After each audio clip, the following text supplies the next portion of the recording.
संपूर्ण देशवासियों ने जिस तरह से आज स्वतंत्रता दिवस मनाया है, शायद जिंदगी में पहली बार ऐसा स्वतंत्रता दिवस मनाया होगा, जीवन में पहली बार।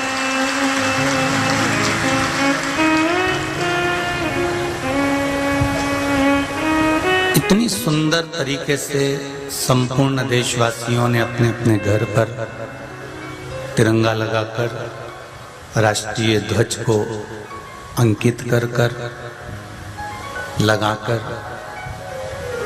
आज अपने जीवन को गौरवान्वित किया।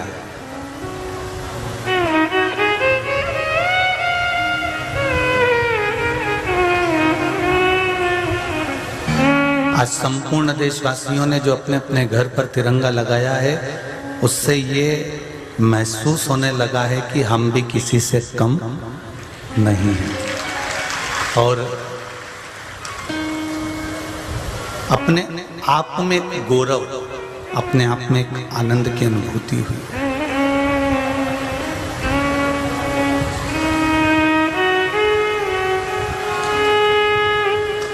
इस अमृत महोत्सव में, ये अमृत महोत्सव की बेला में आनंद करते हुए आप और हम वर्षगांठ की ओर बढ़े हैं भारत माता की स्वतंत्रता के। उन सैनिकों को, उन स्वतंत्रता सेनानियों को, उन राष्ट्र के अपने शरीर का बलिदान देने वाले उन वीरों को नमन करते हुए शिव महापुराण की कथा जो परली बैजनाथ में चल रही है, बाबा के धाम में चल रही है, बाबा के चरणों में चल रही है, उसको आगे बढ़ाए।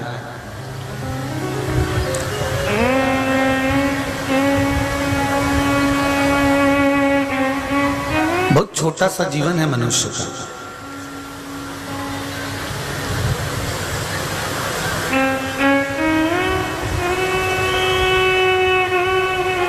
और उस छोटे से जीवन में उसकी जो अहमता है, उसका जो अहंकार है, उसका जो अभिमान है, वो उसको परमात्मा तक नहीं जाने देता।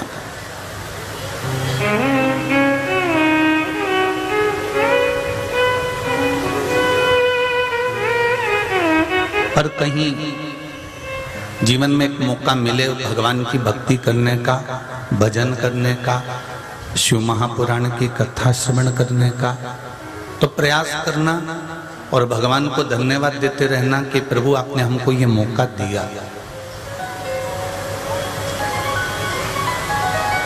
सोमानी परिवार एक कथा पहले कुबेरेश्वर धाम में सीहोर में करवा चुके थे।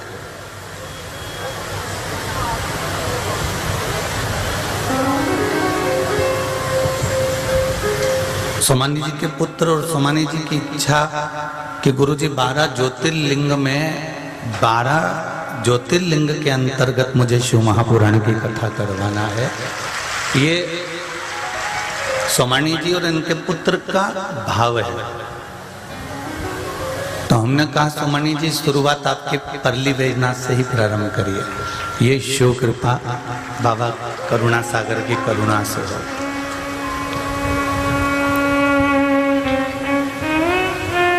हम पहले भी कथा में कहे कि सोमानी जी कथा नहीं करवा रहे हैं, प्रदीप मिश्रा कथा नहीं बाज रहे हैं, और जितने लोग इस पावन पंडाल में बैठे हुए हैं ये कथा नहीं सुन रहे हैं।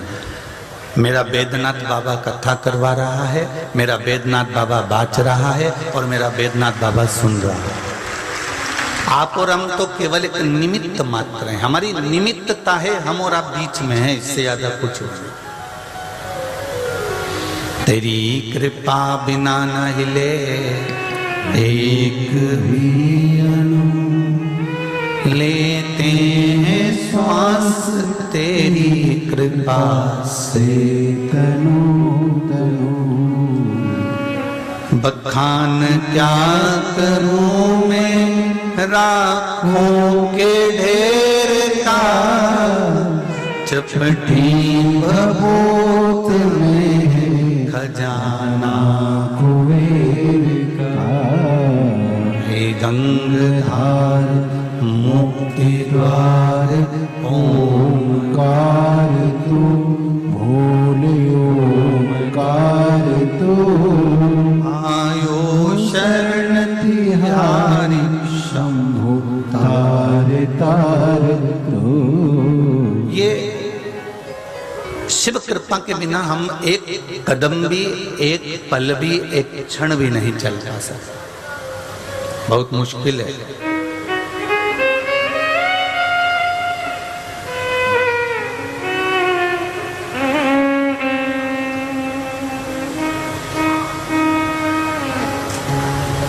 एक प्रार्थना भगवान से रोज करा करो।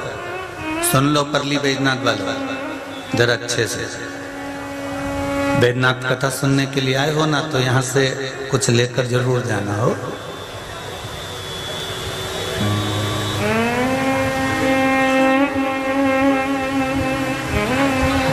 भगवान से इतना जरूर कहना कि प्रभु आने की सूचना तो तू 9 महीने पहले कर देता है। करता है कि नहीं करता? भगवान आने की सूचना तो तुम 9 महीने पहले कर देते हो कि इनके यहाँ पर बच्चे का जन्म होने वाला है, कोई जीव आने वाला है, कोई जन्म लेने वाला है। आने की सूचना तो 9 महीने पहले आप कर देते हो। बाबा भोलेनाथ जी से एक प्रार्थना और करना कि बाबा जैसे आने की सूचना आप 9 महीने पहले कर देते हो, तो जाने की सूचना भी कम से कम 2-5 मिनट पहले कर देना, तो हम आपका भजन कर लेंगे, हम आपका स्मरण कर लेंगे, हम आपका कीर्तन कर लेंगे, हम आपका मंत्र जाप कर लेंगे, हम आपका नाम जाप कर लेंगे। अगर आप सूचना दोगे कि मेरे प्राण छूटने वाले हैं, सूचना दोगे कि आप मेरे प्राण जाने वाले हैं, तो मैं कम से कम भगवत भजन तो कर लूं। जितने लोग आस्था चैनल पर कथा सुन रहे हैं, जितने लोग फेसबुक यूट्यूब पर कथा सुन रहे हैं, जितने लोग परली बैजनाथ में कथा सुन रहे हैं, वो एक बात का स्मरण भगवान से रोज प्रार्थना करो कि आने की सूचना तो आप 9 महीने पहले कर देते हो कि हम आएंगे, अर्थात बच्चा जन्म लेने वाला है, किसी का जन्म होने वाला है, कोई पैदा होने वाला है, पर मृत्यु की सूचना नहीं हो पाती कि ये मरेगा, इसके प्राण जाएंगे।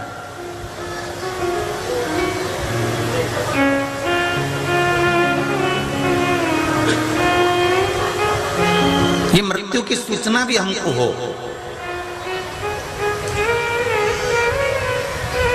और जब मेरा परमात्मा, मेरा भोलेनाथ, मेरा शंभू, मेरा त्रिकालदर्शी, मेरा कैलाशी, मेरा अविनाशी, मेरा शिव मृत्यु की अगर सूचना देगा, तो हमको मालूम पड़ जाएगा कि मृत्यु आने वाली है, तो कम से कम हम भगवान की भक्ति में, भजन में डूब तो जाएंगे, हम भगवान के स्मरण में लग तो जाएंगे,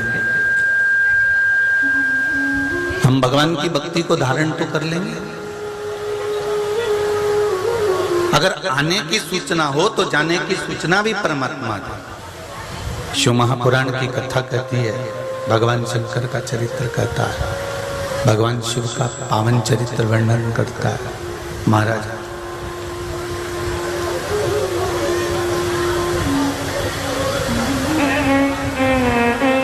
संपूर्ण शिव महापुराण की कथा के अंतर्गत एक बात बहुत सुंदर है कि शिव के परिवार में, भगवान शंकर के परिवार में जोड़ना सिखाया है।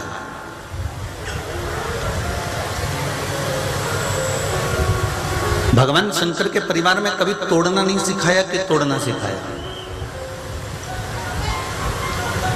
शंभु शरणे परि मांगू घड़ी घड़ी दुख काहू दया करी दर्शन आपो दया करी दर्शन आपो। केवल शिव के परिवार में भगवान शंकर जोड़ना सिखा रहे हैं कि उन्होंने चूहे को भी अपने पास रखा, तो सर्प को भी अपने पास रखा, तो मोर को भी अपने पास रखा, तो शेर को भी अपने पास रखा, तो नंदी को भी अपने पास में रखा, उन्होंने बिच्छू को भी अपने पास में रखा, तो गणों को भी अपने पास रखा, देवताओं को भी अपने पास रखा, तो देवियों को भी अपने पास में रखा।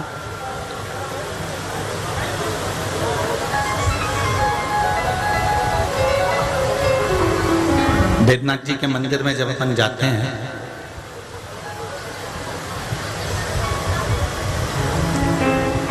आप दर्शन करिएगा, जब भी परली में आए और परली बैजनाथ के दर्शन करने को आप जाएं तो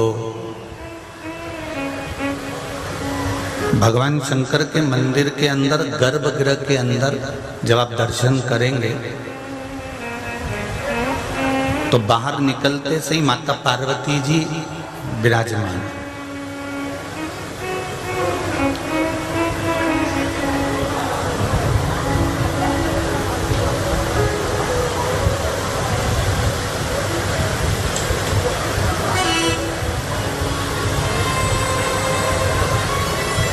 बिल्कुल बाहर बैठी हुई एकदम गेट और गेट के अरे बोलो तो पास में। तुम्हारे अंदर जाने की सूचना सबसे पहले पार्वती जी दे देती हैं कि कमला आई है और अंदर प्रवेश कर रही है, जल चढ़ाने आई है, अभिषेक करने आई है, शिव जी को रिझाने के लिए आई है। जितने भी दुनिया में मंदिर हैं सारे मंदिरों में पार्वती जी अंदर हैं। परली बैजनाथ में और काशी में पार्वती जी मंदिर के बाहर।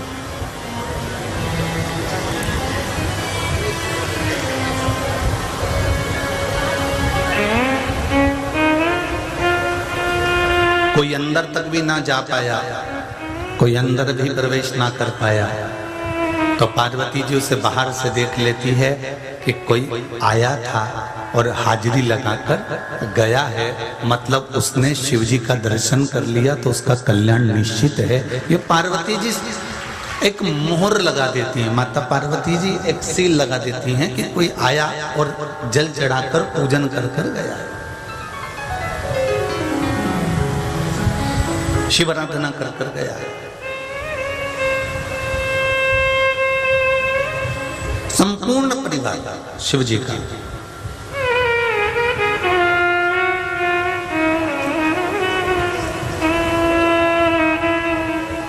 अगर प्रेम नहीं होगा तो कोई साथ में रहेगा क्या? अरे बोलो तो जम के नहीं रहेगा ना। प्रेम है तो चार भाई एक साथ रह रहे हैं, प्रेम है तो ननंद साथ में रह रही है, प्रेम है तो देवरानी जेठानी साथ रह रही है, प्रेम है तो सास ससुर साथ रह रहे हैं। प्रेम नहीं होगा तो कौन साथ में रहेगा? शिव महापुराण की कथा शंकर जी के चरित्र कथा है कि जितना मनुष्य ने जन्म जीवन दिया है, मनुष्य का जो जीवन जितना मिला है, मानव का शरीर जितना मिला है, इसको प्रेम से रहिए।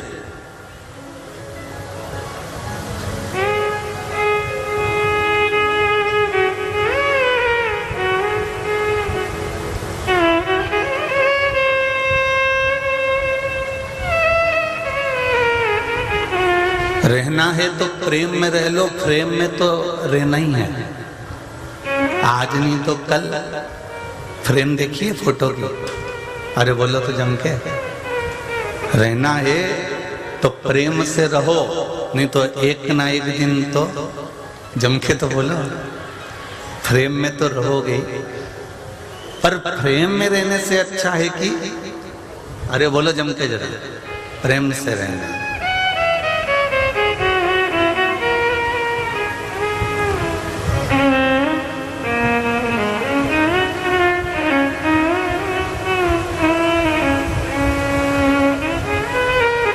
संपूर्ण महाराष्ट्र के अंतर्गत, गुजरात के अंतर्गत, कर्नाटक, आंध्रा के अंतर्गत। और ऐसा नहीं कि हम केवल इन्हीं का नाम दें, मध्य प्रदेश भी हो, छत्तीसगढ़ भी हो, दिल्ली आदि उत्तराखंड भी हो, यूपी भी हो, एक चीज जरूर देखने को मिल रही है कि लोगों का प्रेम, परिवार का स्नेह धीरे धीरे खत्म होते चले जा रहा है।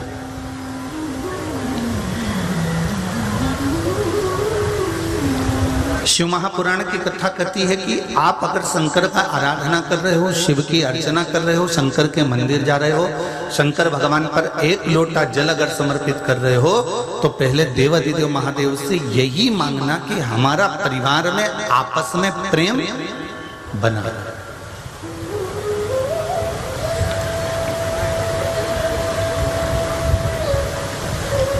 प्रेम में रहो, फ्रेम में तो कभी भी चले जाओगे। और जिस दिन तुम फ्रेम में गए, उस दिन दुनिया के लोग तुमसे प्रेम करना चालू कर देंगे। माला भी पहनाएंगे तो प्लास्टिक के फूल की,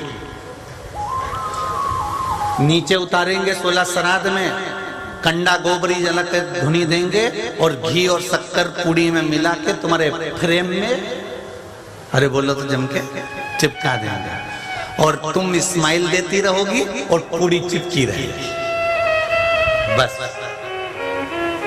अब परिवार वाले भी तुमको धूप दे रहे हैं, कुटुंब वाले भी धूप दे रहे हैं, नातेदार रिश्तेदार भी तुमको धूप दे रहे हैं, क्योंकि तुम प्रेम में चले गए। अगर प्रेम से रहे होते, प्रेम को स्वीकार कर कर रहे होते, प्रेम में आनंद के साथ रहे होते, तो प्रेम में पूरी सब्जी चिपकाने की जरूरत नहीं पड़ती। परमात्मा के चरणारविंद में तुम खुद चिपक गए होते, तुम्हें कुछ लगाने की फिर जरूरत पड़ती ही नहीं।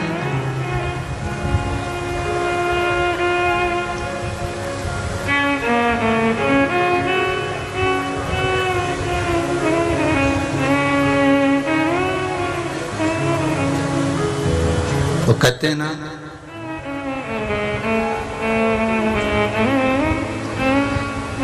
मेरी नाव बड़ी है पुरानी,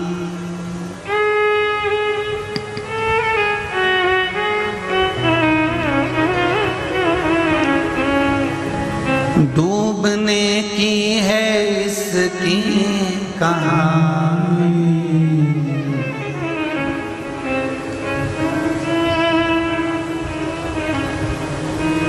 हे मेरे बाबा, हे मेरे शंभू,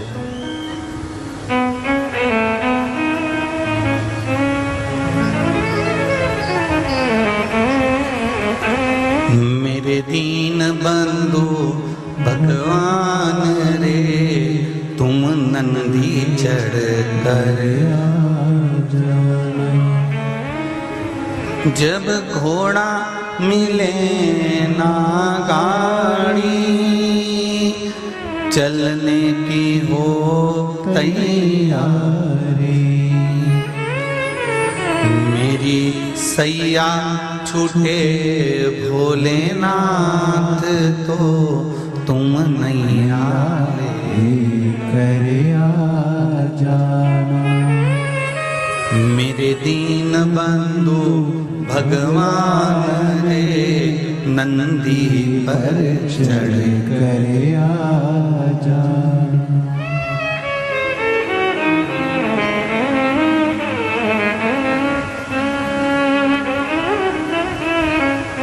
सबसे ज्यादा फायदे में है परली बैजनाथ के लोग।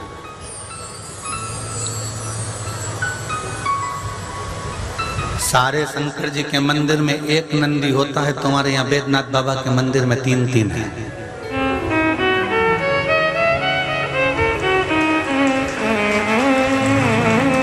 अब बाबा बैजनाथ जी के यहाँ 3 नंदी हैं, तो तुम्हें सबसे ज्यादा खुशी होना चाहिए कि तीनों पहर में तुम्हारे प्राण कभी भी छूटे, अगर शंकर को याद कर लिया तो नंदी तैयार और शिव भी तैयार।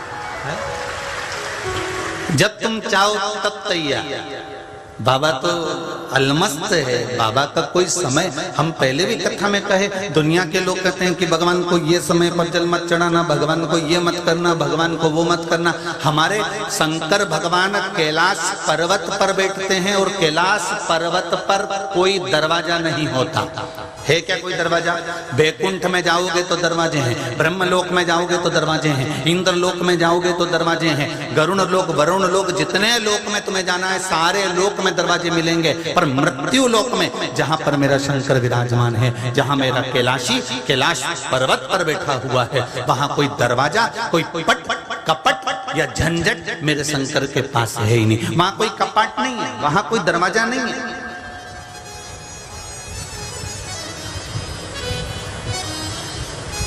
वो तो कहता है कि जब तुम्हारा मन पड़े, जब तुम्हारा चित्त पड़े, जब तुम्हारी वृत्ति हो जाए, जब तुम्हारा दिल कर जाए, तब तुम मेरे पास आ जाओ। सारी समस्या का हल जरा जम के तो बोलो, एक लोटा जल। जब तुम्हारा मन पड़े तब एक लोटा जल लो और तुम मेरे पास में आकर बैठ जाओ। एक लोटा जल भगवान कहते हैं मुझे समर्पित करो। ये भाव से समर्पित करना कि गंगा, पार्वती, नर्मदा, गोदावरी, सरयू, छिपरा, मंदाकिनी, जितनी भी पवित्र नदियां हैं, बाबा हम आपको समर्पित कर रहे हैं और हमारे जीवन के दुख को आप हरोगे। ये निश्चित है कि हम आपके चरणों में विराजमान हुए, आपकी कथा सुनने के लिए बैठे। ये शिव महापुराण की कथा में एक पत्र आया, देखिए जरा।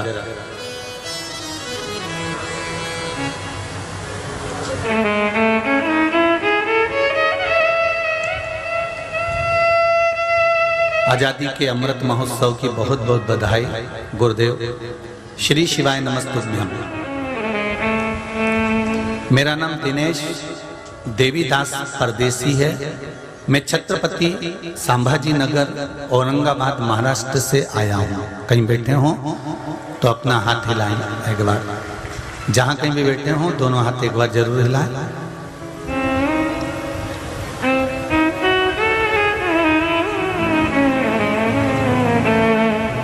कहीं बैठे हों तो अपना हाथ हिलाएं। गुरुजी, मैं 2021 से शिव महापुराण की कथा आस्था चैनल और YouTube द्वारा सुनते आ रहा हूँ। दिसंबर 2018 में नौकरी छूटने के वजह से कर्जा बहुत हो गया था। जून 2021 में YouTube पर शिव स्तोत्र चर्चा करते हुए, शिव चर्चा करते हुए आपका एक शिव पुराण की कथा वीडियो सामने आ गया। उसे सुनने के बाद जैसे ऊर्जा मिलने लगी और उसी दिन से कथा सुनने लगा। जब से मेरे जिंदगी में धीरे धीरे बदलाव आने लगा। इसका एक उदाहरण यह है कि बाबा की कृपा से जब एक लोटा जल चढ़ाना प्रारंभ करा, 1 जनवरी 2022 को जब प्रदोष काल के समय मुझे बाबा की कृपा से जॉब वापस मिल गया और मेरी नौकरी फिर लग गई। मेरा कर्ज उतरना धीरे धीरे शुरू हो गया गुरुजी। अब थोड़ा सा बाकी है, बाबा वो भी पूर्ण उतार देगा। भोलेनाथ के प्रति विश्वास तो इतना ज्यादा हो गया कि थोड़ा भी दुख आता है तो मैं शिव जी का नाम लेना प्रारंभ कर देता हूँ। श्री शिवाय नमस्तुभ्यम बोलना प्रारंभ कर देता हूँ। गुरुजी, जून 2022 में परिवार के साथ में कुबेरेश्वर धाम गया और बाबा को धन्यवाद देकर आया कि बाबा आपने मेरी नौकरी फिर वापस लगा दी, जिसका कोई चांस नहीं था। ये शिव है, ये शंकर है। आप शिव की आराधना कर रहे हैं, आप शिव से हृदय की बात कर रहे हैं, आप शंकर से अपने मन की बात, अपने चित्तवृत्ति की बात, अपने दिल की बात, अपने हृदय की बात बाबा देवाधिदेव महादेव से कर रहे हैं। और उससे कहते कहते दिल से एक लोटा जल अगर आप समर्पित कर रहे हैं, किसी भी शिव मंदिर में जाकर, कहीं पर भी शंकर के मंदिर में जाकर एक लोटा जल अगर आप समर्पित कर रहे हैं तो ये निश्चित है वो सुनेगा जरूर। थोड़ा समय लग सकता है, थोड़ा देरी हो सकता है, पर हमारी चित्त वृत्ति हमको छोड़ना नहीं, हमको नहीं छोड़ना। कई लोगों की आदत रहती है, एक बार पशुपति व्रत करा, बाबा ने नहीं सुना, उसने दूसरा करा, नहीं सुना। थोड़ा रुको, एक व्रत करने के बाद 2-3 महीना रुकने के बाद फिर दूसरा व्रत करना चाहिए। 2-3 महीना जरा बाबा से इंतजार तो करो, बाबा देगा जरूर। हो सकता है आपको पहले कथा में कहा कि दुख की जो फाइल होती है, कोई मोटा सा रजिस्टर है, बहुत मोटी फाइल है, तो उसको छुपाने में, उसको हटाने में, उसको दबाने में थोड़ा समय तो लगता है। तुमने तो डायरेक्ट जाकर कह दिया नहीं बाबा मेरी फाइल खत्म करो, समाप्त करो, तो बाबा भी तो कहेगा थोड़ा समय लगेगा, तो रुक तो सही। अब तू मेरे पास में आया है, मैं नाम काटूंगा, फाइल छुपाऊंगा, थोड़ा समय तो लगेगा। इतनी देर में तो तुम तुरंत, आज के व्यक्ति को तो तुरंत जवाब चाहिए। नहीं हुआ तो इन्होंने सोचा भाई काम करते हैं, दूसरी जगह चले जाते, दूसरी से तीसरी जगह चले जाते, तीसरी से चौथी जगह चले जाते। लोग भटकते चले गए, और जहां जहां भटकते भटकते भटकते भटकते एक दिन ना जाने कौन से पाखंड में जाकर पड़ जाते हैं कि जहां पर केवल लूटा जाता है, खसोटा जाता है, जहां केवल तुमसे अर्चन किया जाता है और किसी न किसी रूप में तुम्हें जाल में फंसाकर तुम्हारे धन को एकत्रित कर लिया जाता है। ऐसे पाखंड में हम फंस जाते हैं। हम परमात्मा को छोड़ देते हैं तो पाखंड की ओर चले जाते हैं।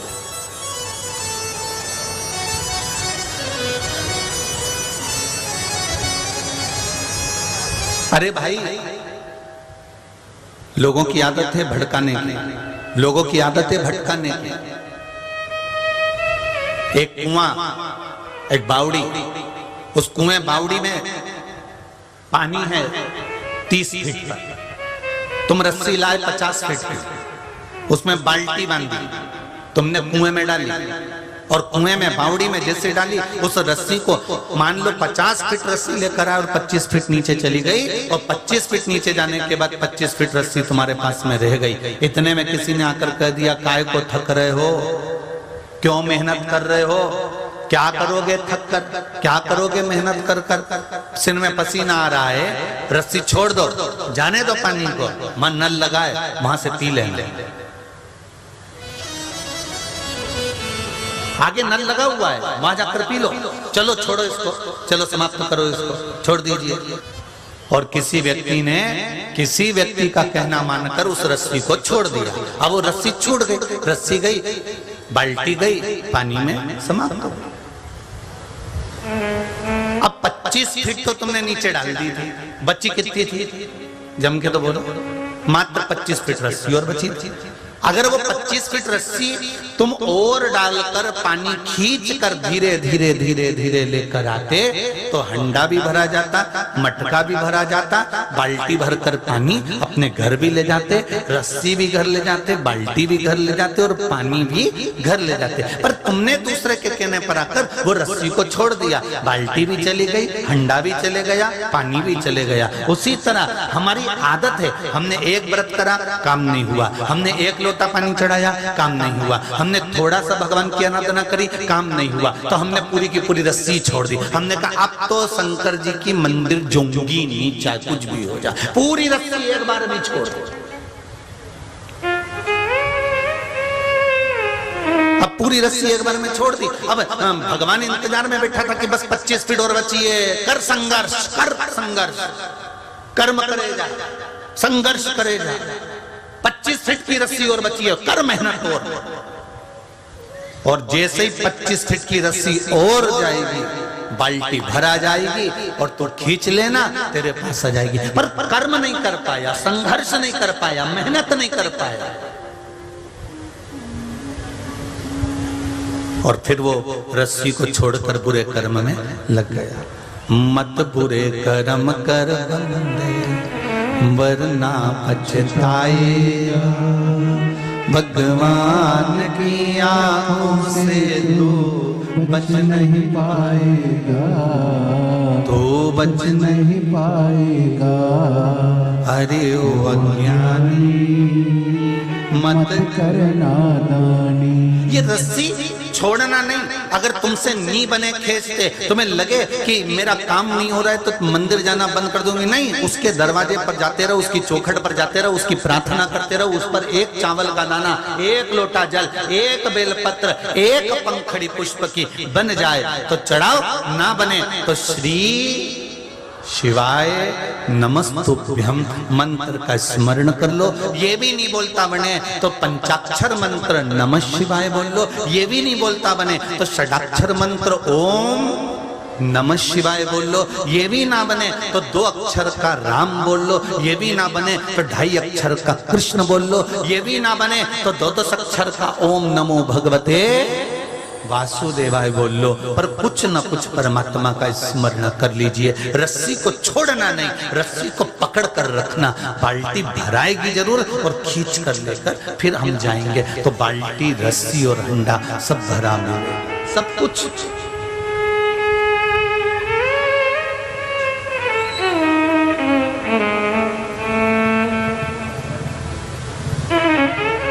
उससे निवेदन करना, उससे प्रार्थना करना। तुम आना भोले बाबा, तुम आना भोले बाबा, मेरे मकान में तेरा डमरू डम डम बोले सारे जहान में। तो इतना कहेंगे जितने लोग आस्था पर सुन रहे हैं, जितने लोग फेसबुक यूट्यूब पर सुन रहे हैं और जितने लोग परली बैजनाथ के इस पावन पंडाल में प्रागण्य में बैठकर सुन रहे हैं, 5-6 रूम में बैठकर जितने लोग कथा कर तत्व ग्रहण कर रहे हैं, उनसे केवल इतना निवेदन रहेगा, आप जब अपने घर से चलो या आप जब शिव महापुराण की कथा में आकर बैठ जाओ तो बाबा से विनती कर कर बैठना, बाबा मैंने सुना है कि तू मन की अभिलाषा को पूर्ण करता है, 3 महीने में मेरी को पूर्ण करता है।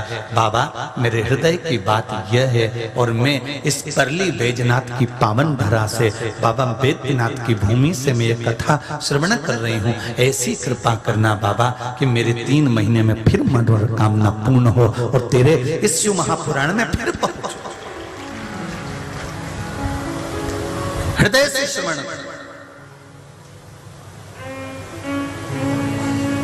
शिव महापुराण के अंतर्गत दिखावा नहीं करना, दिल से सुनना। जहां जगह मिल जाए, जैसी जगह मिल जाए और जैसा श्रवण करने को मौका मिल जाए, उतनी देर बैठकर कथा के रसतत्व को ग्रहण करो। 3 घंटे की कथा में हम ले कितना पाते हैं? थोड़ा सा, आधा घंटा तो मूछ वाला दादा ले जाता है। भगवत स्मरण हो जाए, थोड़ा कीर्तन भजन हो जाए, थोड़ा बहुत मंत्र जाप हो जाए, मिला कितना? ये उसी में का है कि तुम रोज भोजन कितना करते हो? अरे तोला कि नहीं तोला? कभी आज शाम को घर जाके तोल लेना कि भोजन कितना करते हो। 2-3 रोटी तो खाते होगे। अरे बोलो तो जम के रे। मुझे लग रहा है परली बैजनाथ वाले बड़े चुपचाप बैठे हुए एकदम शांति से। तुम तो बिल्कुल ऐसा मत बैठो हैं कि किसी ने तुम्हें मार ठोक के बिठाया। तुम तो बढ़िया खुश होकर अलमस्त होकर बैठो कथा में है। तुम्हें ये नहीं सोचना है कि कौन क्या कहेगा। आग लगे बस्ती में, अपन रहो मस्ती में, क्या किसको रोइए चादर तान के सोइए। अपने को टेंशन वेंशन नहीं लेना, अपन तो टेंशन दूसरे को दो पर अपन मत लो। अपने चक्कर में दूसरे की बीपी चालू हो जाए ना, वो चलेगा, पर अपना बीपी लेवल में रहना चाहिए। तुम लोग तो मस्त जिंदगी जिए, अलमस्त। घर जाओ ना तो थोड़ा भोजन तोल लेना है। 2-3 रोटी तो सभी खाते होंगे, 2 नहीं खाते होंगे, 3 खाते होंगे, 3 नहीं खाते होंगे तो 1 खाते होंगे। इतनी सी दाल, इतनी सी सब्जी, इतना सलाद, इतना पापड़, इतना चावल, इतना मीठा, सब तोल लेना। 100-150 ग्राम के करीब में हो जाए। बोलो रिजी जी। और जो ज्यादा खाता होगा तो 200 ग्राम। 2-3 रोटी ज्यादा बढ़ा दो, चावल की मात्रा और बढ़ा दो, तो कितना हो गया? अरे बोलो 200 ग्राम। अब 200 ग्राम तुमने भोजन किया, 200 ग्राम भोजन, जितने टीवी पर सुन रहे हो, जितना फेसबुक यूट्यूब पर सुन रहे हो, जरा समझ लेना हो। 200 ग्राम भोजन में से तुम्हारे शरीर में गया 200 ग्राम, बचा कितना? पूरा 200 ग्राम शरीर में रह गया क्या? नहीं, पानी भी उसमें जुड़ा है, भोजन भी उसमें जुड़ा है। तो मालूम पड़े ये 200 ग्राम में से मलमूत्र के अंतर्गत पूरा चले गया। मात्र 200 ग्राम में से 20-25 बूंद खून की बन पाती है। कितनी? किसी डॉक्टर से पूछना कि 200 ग्राम हम सवेरे भोजन करते हैं, इससे कितना खून बनता है, तो वो कह देगा 25 बूंद, 20 बूंद, 30 बूंद से ज्यादा खून नहीं बनता। शाम को भोजन करा तो भी 20-25 बूंद। अब 25 बूंद तुम्हारा खून बना तो क्या 25 बूंद खून तुमको पूरी एनर्जी दे देगा? क्या नहीं, तुम्हें बल देने के लिए, पावर देने के लिए वो 25 बूंद का भी एक बूंद बन पाता है। 25 बूंद में से भी एक बूंद तुमको बल प्रदान करता है, तुम्हें पावर प्रदान करता है और तुम्हारे चित्त वृत्ति हृदय पे तेज उत्पन्न करता है। एक बूंद। अब विचार करना, 200 ग्राम भोजन में से सब चले गया मलमूत्र के अंतर्गत, बचा कितना? मात्र 20-25 बूंद। और 25 बूंद में से भी बल कितने से मिला? केवल एक बूंद से। उसी तरह 3 घंटे की कथा क्या पूरी तुम्हारे अंदर रह गई? नहीं, यहाँ से सुनी, यहाँ से निकाल दी, बची कुची थी झटका दी, थोड़ी बहुत एक आध बूंद कान में पड़ी की पड़ी रही। वो एक बूंद जो पड़ी वो परमात्मा से मिला दी।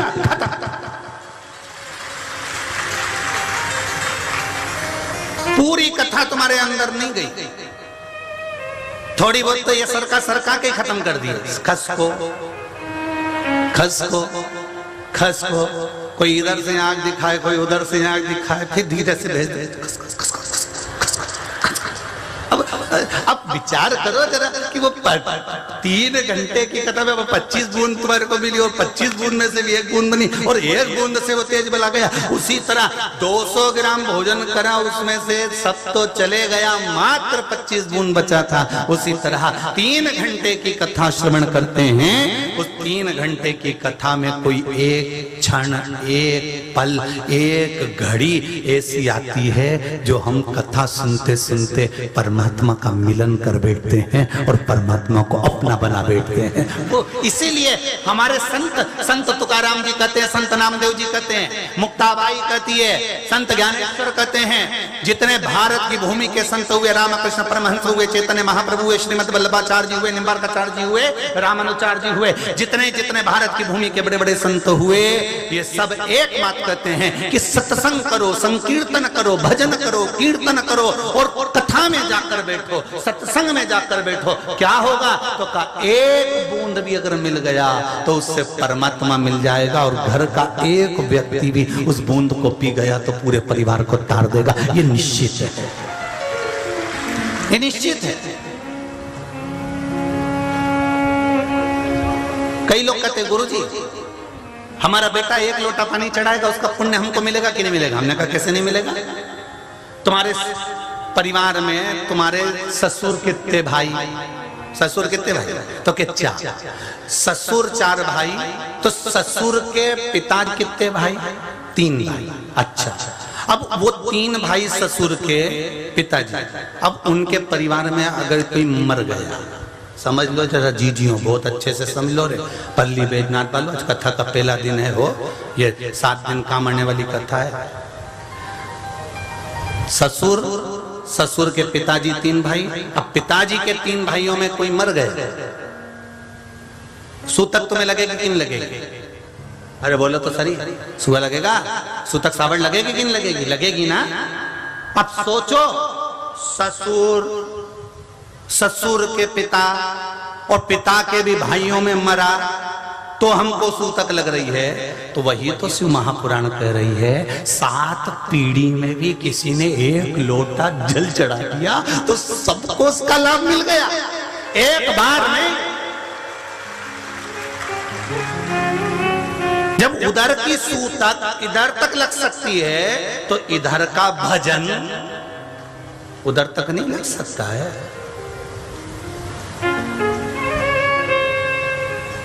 एक बूंद भी अगर हमें परमात्मा का भजन मिल रहा है तो उससे हमारा जीवन के साथ। कथा में जाओ, सत्संग में जाओ, भजन में जाओ, कीर्तन में जाओ, मंत्र स्मरण में जाओ।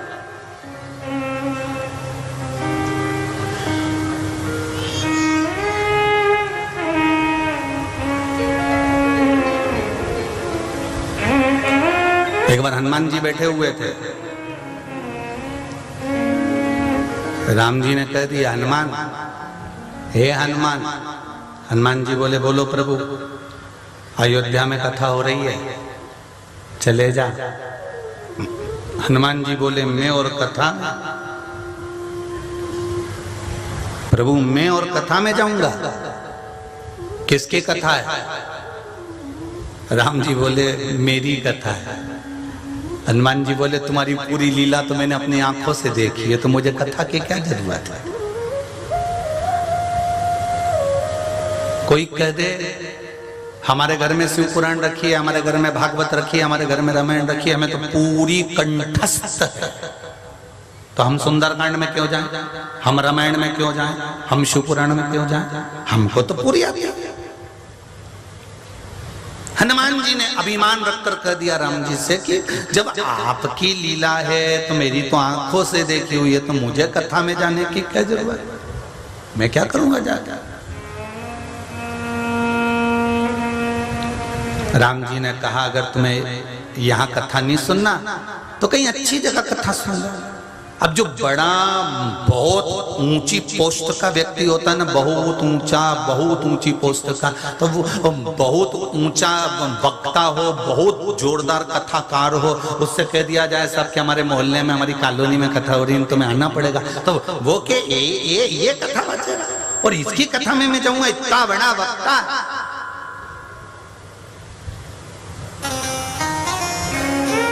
अब हनुमान जी भी कोई छोटे मोटे भक्त थे क्या? हनुमान जी भी कोई छोटे मोटे भगत थे क्या? बहुत बड़े वक्ता और बहुत बड़े भक्त। तो हनुमान जी ने थोड़ा सा अभिमान रखकर कह दिया मैं और ये छोटी मोटी कथा में जाऊं। तो राम जी ने कहा तू बड़ी कथा में चले जा, काकभूषुंडी जी श्रवण करा रहे हैं, तू जाके सुन ले गरुड़ जी की कथा। ठीक है, हनुमान जी वहां पहुंच गए और राम जी का नाम लेकर बैठ गए कथा सुनने। इतने में काकभूषुंडी जी ने कह दिया। हनुमान जी सीता जी का पता लगाने के लिए गए। जामवंत के कहने पर उन्होंने एक पांव यहाँ रखा, दूसरा पांव लंका में रखा। हनुमान जी मन में सोचने लगे बताओ कथा कहाँ घुमा दी, मैं खुद प्रमाण हूँ, उड़ के गया था, 3-4 लोग बीच में मिले थे, वो तो कुछ बोला ही नहीं और बस बोल दिया कि एक पांव यहाँ रखा, एक पांव वहां रखा।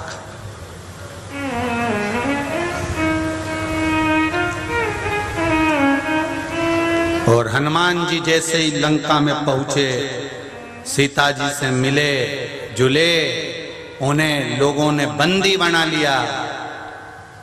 हनुमान जी ने फूंक मारी और अपने मुंह से अग्नि प्रकट करके पूरी लंका को जला दिया,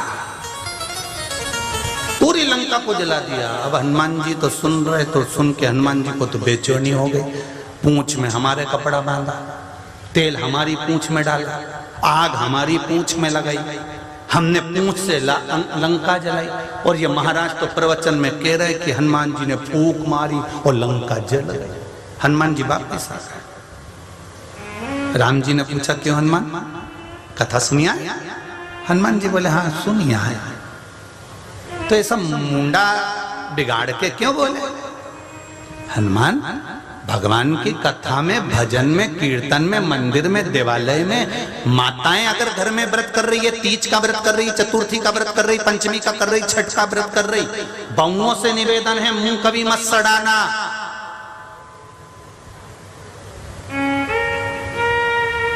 जो भगवान के नाम पर मुंह बिगाड़ता है उसकी जिंदगी कब बिगड़ जाती है कोई पता नहीं पड़ पाता।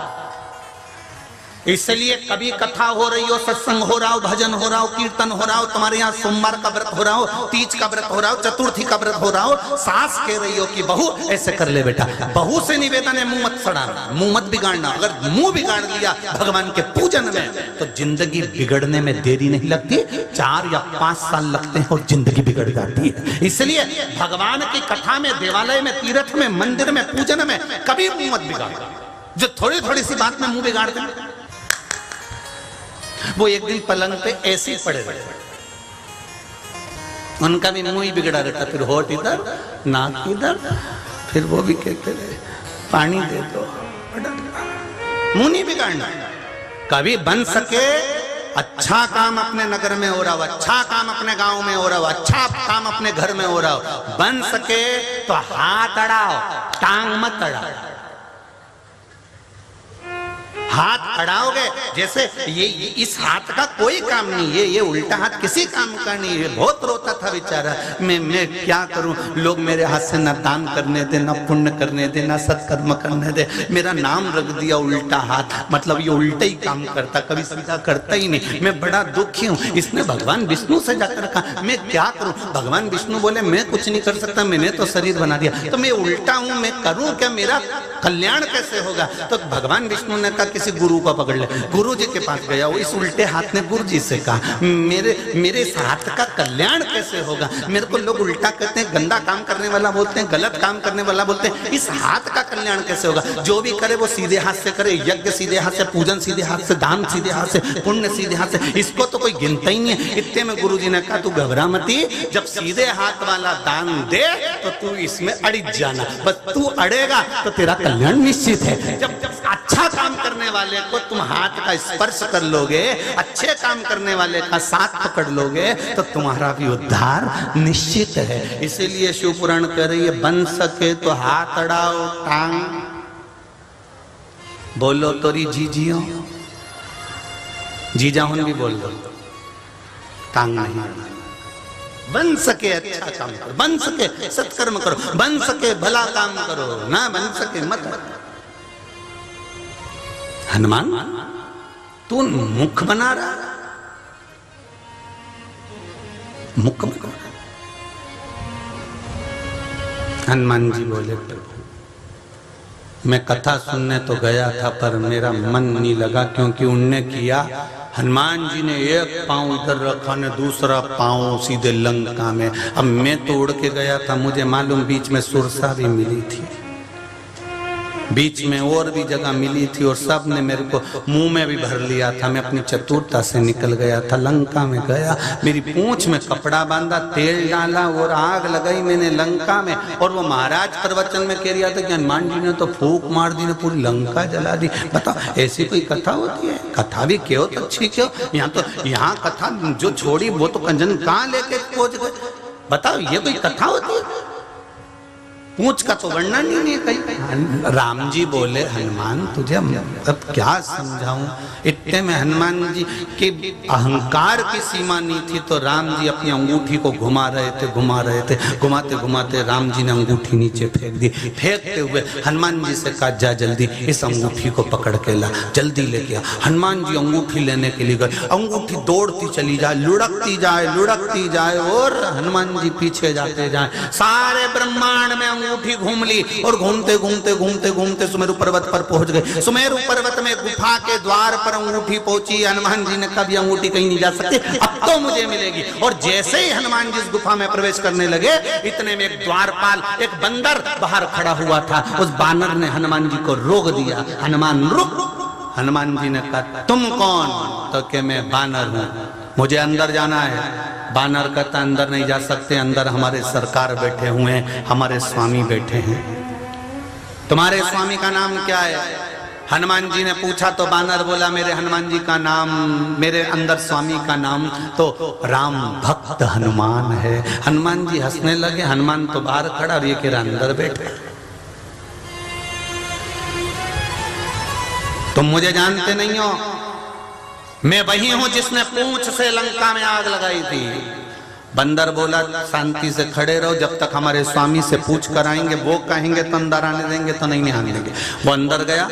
हनुमान जी स्वामी जी के पास में जाकर कहा सिंहासन सोने का रतन जड़ित जिस पे हनुमान जी बैठे हुए थे गदा लेकर।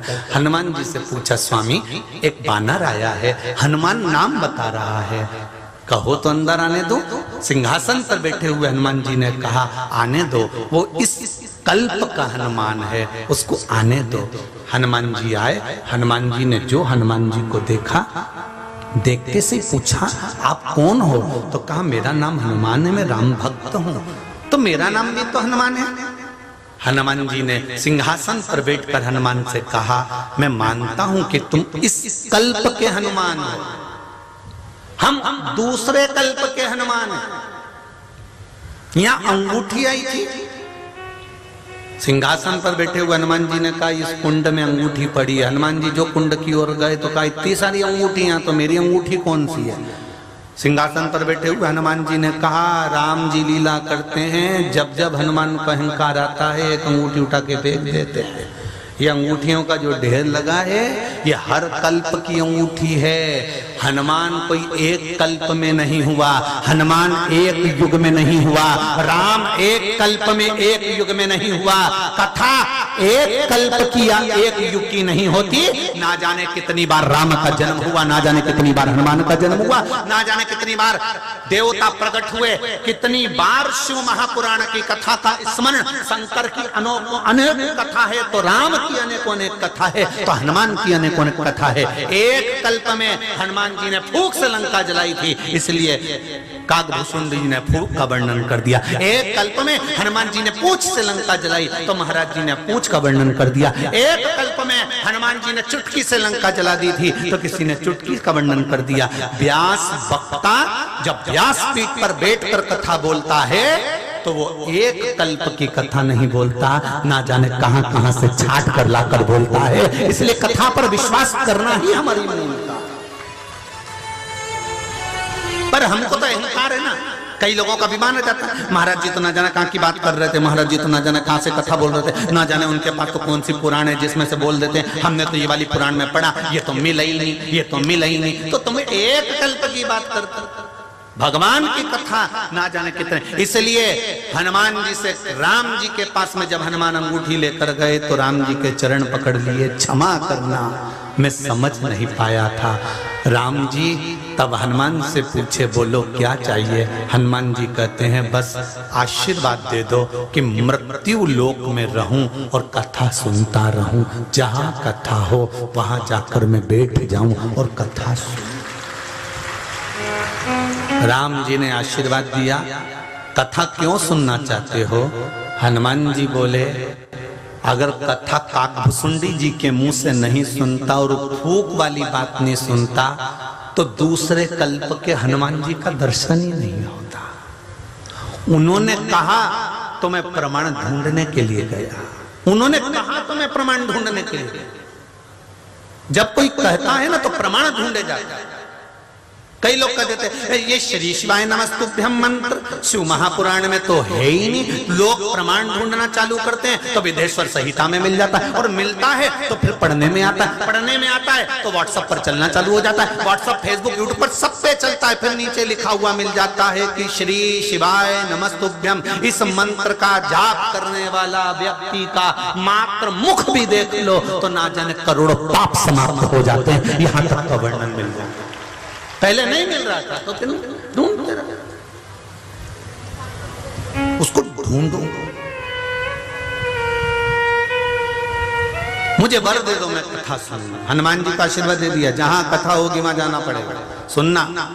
हनुमान जी कहने लगे सबसे पहला आसन मेरा लगे, वचन दिया, आखिरी में उठकर जाऊंगा। सब चले जाते हैं, उसके बाद हनुमान जी जाते हैं। जब पंडाल पूरा खाली हो जाता है उसके बाद हनुमान जी कथा में से निकल कर बाहर जाते हैं। किसी की भी कथा, राम कथा, कृष्ण कथा, शिव कथा, जहां कथा होगी वहां हनुमान विराजमान होंगे, कथा का रसतत्व ग्रहण करेंगे, कथा को श्रवण करेंगे। तो एक कल्प की कथा नहीं होती महाराज,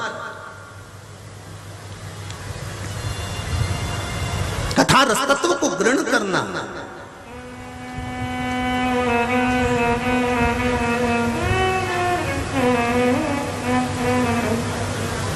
एक कल्प से मतलब नहीं, एक युग से मतलब नहीं। ना जाने कितने कितने कितने कितने युग हुए होंगे, कितने।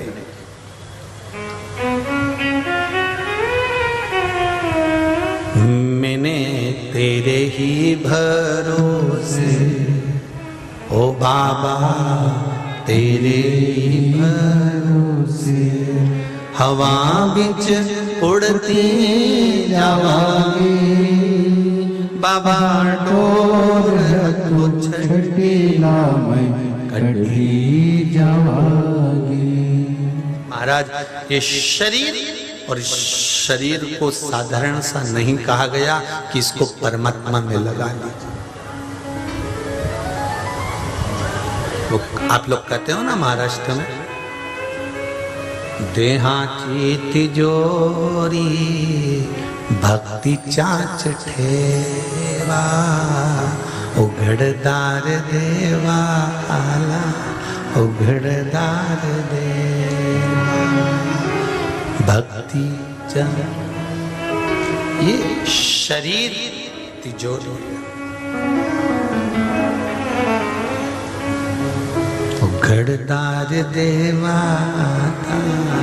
उघड़दार देवा देहाची तिजोरी भक्ति चाच ठेवा देहाची तिजोरी भक्ति चाच ठेवा उघड़दार देवा उघड़दार देवा उघड़दार देवा उघड़दार। महाराज बड़ी ये देह की तिजोरी और इसमें जो खजाना भर कर दिया है परमात्मा ने वो साधारण नहीं दिया है। एक क्षण का सत्संग, एक क्षण का भजन, एक क्षण का कीर्तन, एक क्षण का मंत्र जाप जीवन का कल्याण कर, जीवन को सुख प्रदान कर।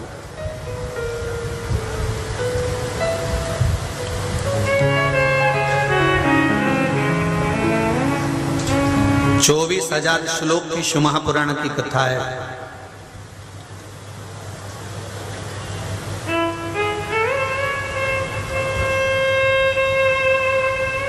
एक शब्द भी हमारे भीतर उतर गए और हम जान गए शिव मिल गए। एक शब्द भी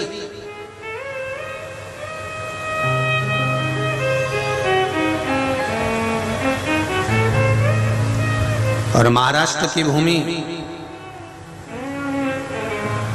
साधारण सी भूमि नहीं है और उस महाराष्ट्र की भूमि में परली बैजनाथ की भूमि साधारण भूमि नहीं है, जहां पर बैठकर आप कथा को श्रवण कर रहे हो। आस्था चैनल फेसबुक यूट्यूब पर भी जो कथा सुन रहे हैं उनसे निवेदन करूंगा कि परली बैजनाथ की कथा है और अभिषेक शिव महापुराण है। आज तो कथा का प्रथम दिवस है। जब हम कथा के मध्य में प्रवेश करेंगे प्रतिदिन तो हमको यह ज्ञात होना चाहिए कि हल्दी का जल शिव को चढ़ाने से, चंदन का जल शिव को चढ़ाने से, काली तिल का जल, दुर्वा का जल, डाब का जल शिव को चढ़ाने से, मात्र एक वृक्ष की पत्ती का पानी शिव को चढ़ाने से, जब किडनी लीवर तक काम नहीं कर रहा हो, डायलिसिस तक चल रहा हो, तो मात्र दुर्वा का जल शिव को चढ़ाने से क्या लाभ प्राप्त हो सकता है। ये हम अभिषेक शिव महापुराण की कथा में श्रवण करेंगे। बहुत कर्जा हो गया, धन अपार चले गया, डूब गया, लोग पैसा खाकर चले गए, चले गया ना, ले गया ना, कर्जा हो गया ना, गया पैसा। शिव महापुराण में एक अभिषेक ऐसा वर्णन किया गया है शिव जी का कि मात्र वो समर्पित करने से गया हुआ धन भी वापस प्राप्त किया जा सके। कोई सहज है क्या शिव महापुराण कथा? और परली बैजनाथ वालों को मिली अभिषेक शिव महापुराण की कथा। एक अभिषेक, एक शंकर भगवान को मात्र जो समर्पित। अभिषेक का मतलब क्या होता है? अभी तक दुनिया के लोगों को यही नहीं मालूम होगा कि अभिषेक का मतलब क्या होता है। पार्थिव शिवलिंग का अभिषेक कर लो, मंदिर में जाकर शंकर जी का अभिषेक कर लो। अभिषेक का मतलब क्या हुआ? अभिषेक का मतलब है आत्मा और परमात्मा का मिलन।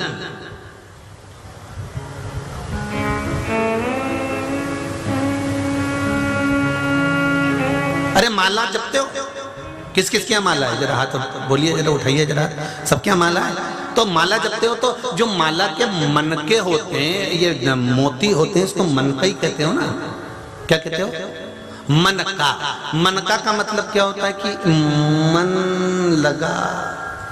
मनके का मतलब है कि एक मोती भी खिसके तो मन तेरा उस परमात्मा में लगा होना चाहिए, तो मन का, नहीं तो मोती।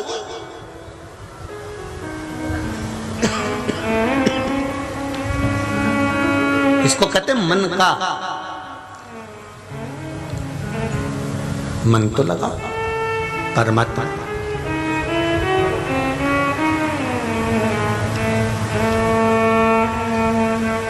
पर हम उल्टे हैं, इधर मन का खसकता है, उधर से मन खसक जाता है। बड़े विचित्र है। मन का खसका और बैठी थी बड़ी आस लगा के मैं पूरी माला करूंगी, भगवान का भजन करूंगी, मेरे गुरु के नाम का माला करूंगी, फिर उठूंगी। सिर पे पल्लू मल्लू सब लईने बैठ गई और बैठी मन का खसका रही थी। इतनी देर में मन खसक गया।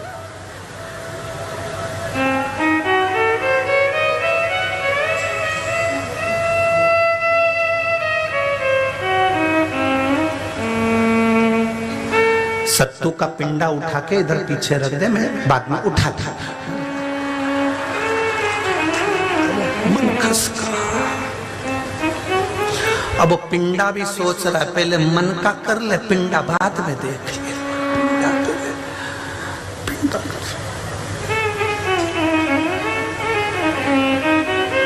ढाक तो दे, हम कपड़ा रखा उसे डब्बे का ढक्कन लगा दे।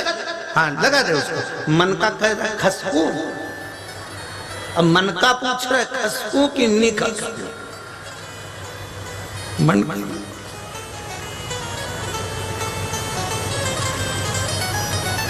खसक गया। भगवान बोल रहे हैं कि ये मन को मन के से जोड़ लो तो ईश्वर मिलेगा। मालूम पड़े मन का ही मन का खसक रहा है और मन के साथ में मन भी खसक रहा है। न मन का मन से जुड़ पाया, न मन परमात्मा से जुड़ पाया, और वो सब धरा की धरा रह गया। तो फिर माला जपने से लाभ क्या हुआ? क्या पोथी पढ़ पढ़ जगमुआ पंडित भयो ना, कोई ढाई अक्षर प्रेम का पढ़े सो पंडित हो। फिर वही वाली बात आ गई, प्रेम में रहो, फ्रेम में तो कभी भी चले जाओगे, फोटो की फ्रेम में कभी भी मिल सकते हो, इसलिए प्रेम में रहो, फ्रेम में तो कभी भी चले जाओ।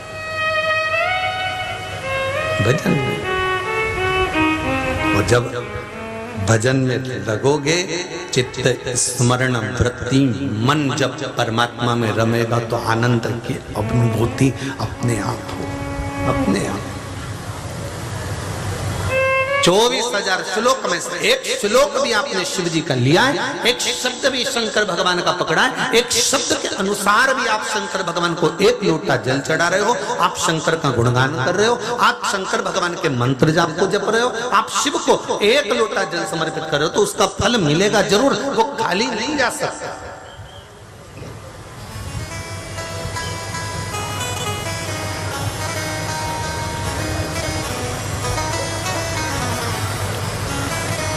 हम सोमानी परिवार कथा लिया तो हमने सोमानी परिवार को एक बात कही कि सोमानी जी कथा करो, दिल से करो, आनंद से करो, जितना अपने से बन जाए उतना करो, पर दिखावे से दूर रहकर भगवत नाम कीर्तन के साथ 7 दिन की शिव महापुराण की कथा को श्रवण करो।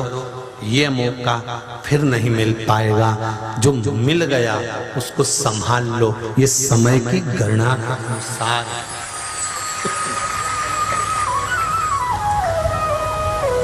समय की गणना के अनुसार इसको संभालना है।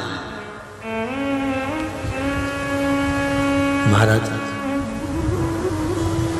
परली बैजनाथ में बाबा देव अधिदेव महादेव बैजनाथ जी की कृपा से ये शिव महापुराण की कथा मिली है, उसके सिवाय कुछ भी नहीं। बड़ा मुश्किल है शिव महापुराण की कथा। राम कथा मिल जाएगी, भागवत कथा मिल जाएगी, गीता जी मिल जाएगी, तुम्हारा मन भी चले जाएगा, चित्तवृत्ति भी चली जाएगी, लग भी जाओगे, पर शिव महापुराण की कथा मिलना ये कुछ साधारण नहीं। स्वयं शिव कृपा करते हैं तब जाकर प्राप्त होती है, नहीं तो होती नहीं। 24,000 श्लोक में शिव महापुराण की कथा कहती है। देवराज नाम का ब्राह्मण, उस ब्राह्मण, भले वो ब्राह्मण कुल में जन्म लिया, ब्राह्मण के घर में जन्म लिया, पर गलत कर्म में लगा रहा। होते हैं ऐसे संसार में कई लोग उत्पन्न होते हैं जिनका मन भगवान में नहीं, जिनका चित्त मन परमात्मा में नहीं लग पाता।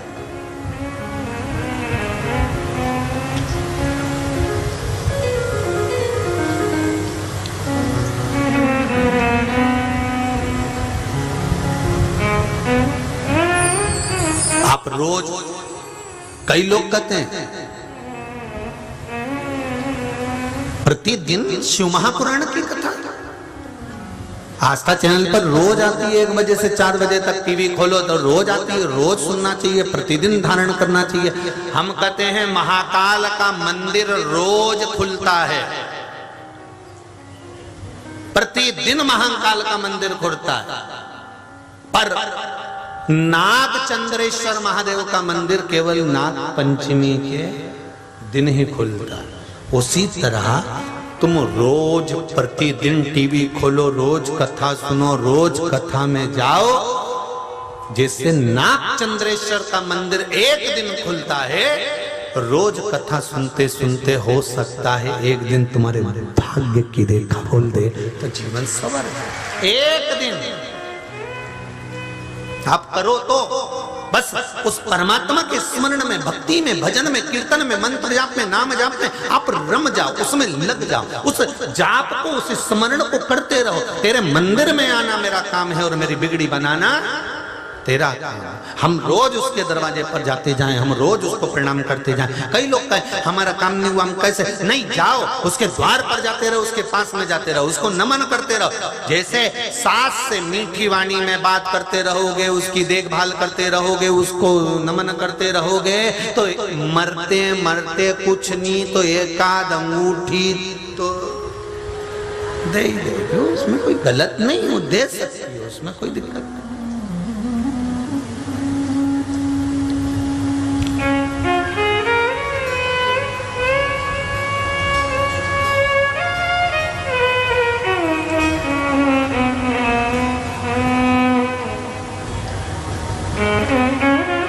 उसके सिवाय है कौन? महाराज जो कीर्तन करने वाले होते हैं वो कीर्तन में इतने लीन होते हैं, वो कीर्तन से ही मतलब होता है, उससे किसी बात कुछ नहीं। कि राम कृष्ण हरि रे, राम कृष्ण हरि, राम कृष्ण हरि, राम कृष्ण हरि, जय राम कृष्ण हरि, राम कृष्ण हरि, जय राम कृष्ण हरि, राम कृष्ण हरि, राम कृष्ण हरि, जय राम कृष्ण हरि, राम कृष्ण हरि, राम कृष्ण हरि। भाव से, चित्त से, वृत्ति से हम जब उसको पुकारे तो वो मिलता चलो, मिलेगा।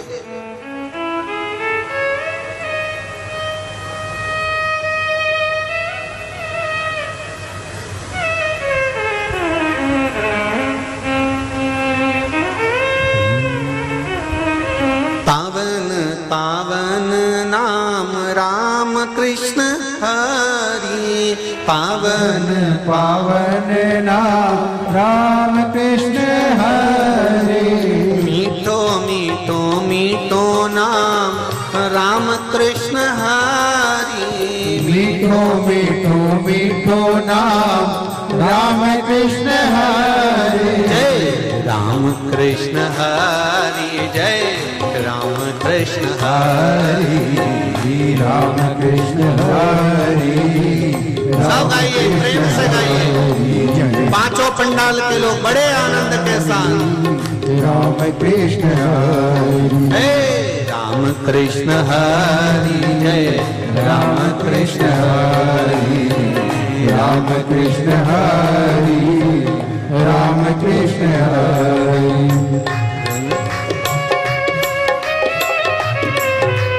हे भोले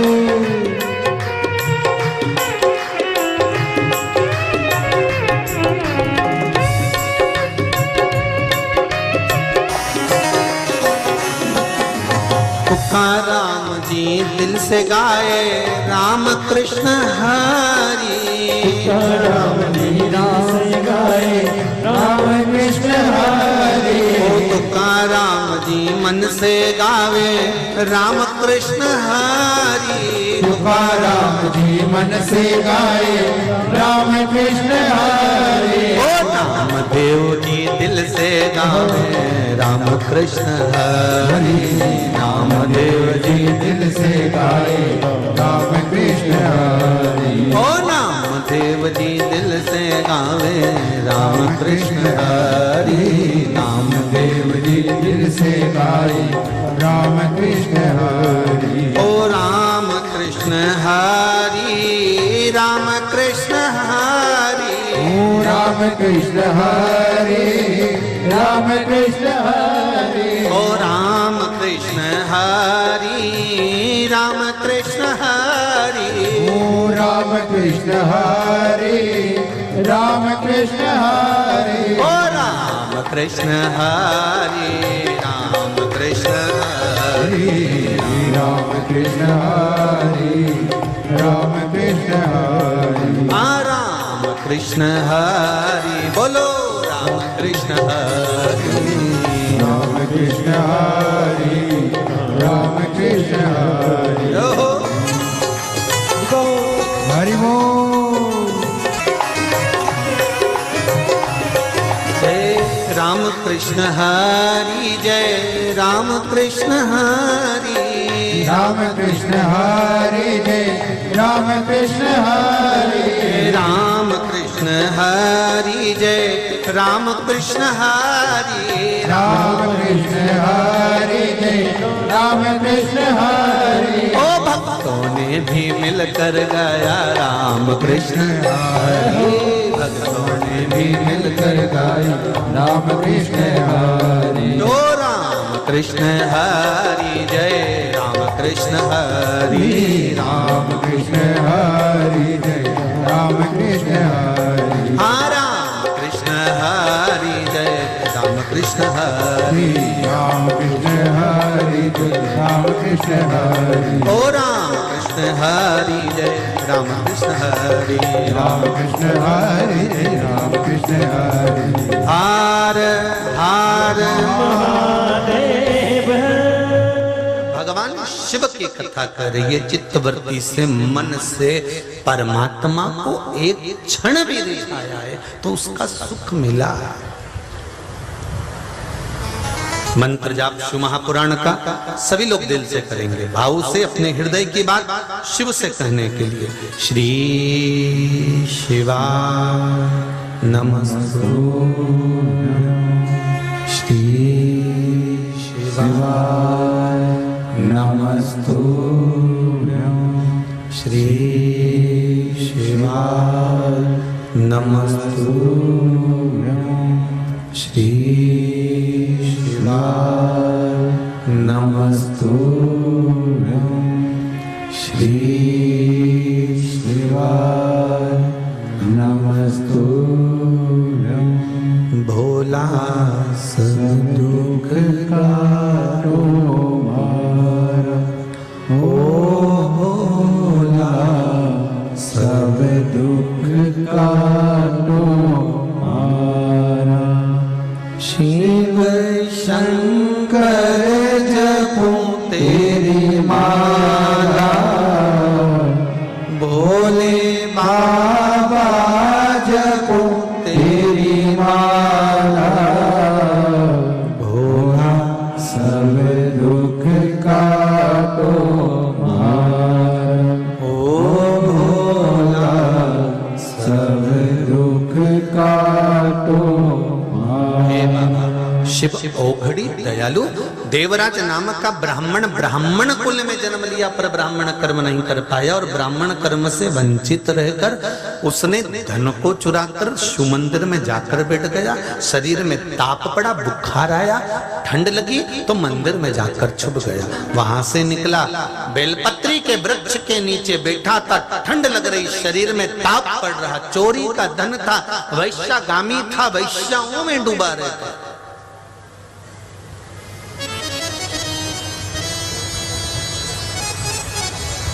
अभी भाटापारा की कथा में कहा था, तुम्हारे पेट भरने की जवाबदारी मेरे देव अधिदेव महादेव की है। क्या भरने की? बोलो, जम के बोलो जरा। पेट। पेटी नहीं, क्या भरने की जवाबदारी है? पेट भरने की जवाबदारी है। तुम्हारी पेटी भरने की जवाबदारी देवाधिदेव महादेव की नहीं है। देखो, व्यक्ति अपने लिए कुछ करेगा ना तो उसको चोरी करना पड़ेगी, ना उसको गलत काम करना पड़ेगा, ना उसको झूठ बोलना पड़ेगा, ना उसको प्रपंच करना पड़ेगा, ना उसको किसी को दुख देना पड़ेगा।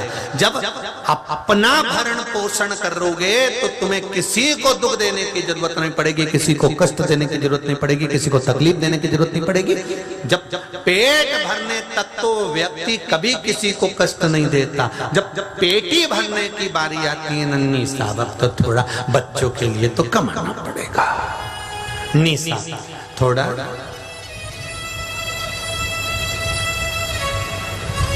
बहुत अच्छी बात लिखी है एक जगह पर, फैशन और व्यसन। जम के बोलो जरा, फैशन और व्यसन,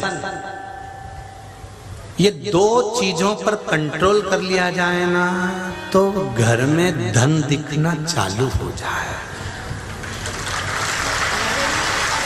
ये घर में जो धन नहीं दिख रहा है ना, ये दो चीज से नहीं दिख रहा। इनका फैशन खत्म नहीं हो रहा। धागा, ये कुर्सी पे यूज करी बैठी और वो दो धागा लेके बई यूज करती रही दिन भर, फिर आंख पे लगाए, फिर के मचक के देखो, अच्छा लगा। अब नीला कलर पोती उसने निकाला और पोत दिया, मुंडा फाड़ा, फिर डब्बा हो गया।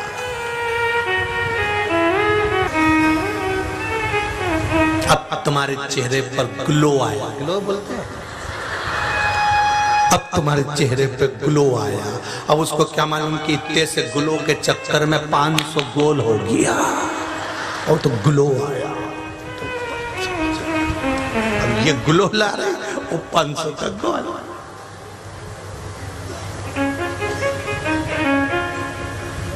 फैशन और व्यसन, ये दो चीजों पर अगर कंट्रोल कर लिया जाए, तुम फैशन पे कर लो और ये व्यसन पे कर लो, ये भी कम नहीं हो।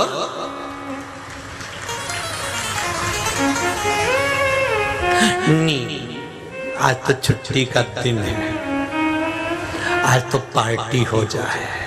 क्यों रे, तुमने कभी ये तो नहीं किया छुट्टी का दिन है थोड़ी देर शिव पुराण हो जाए? आज छुट्टी का दिन है थोड़ी पार्टी हो जाए। आज छुट्टी का दिन,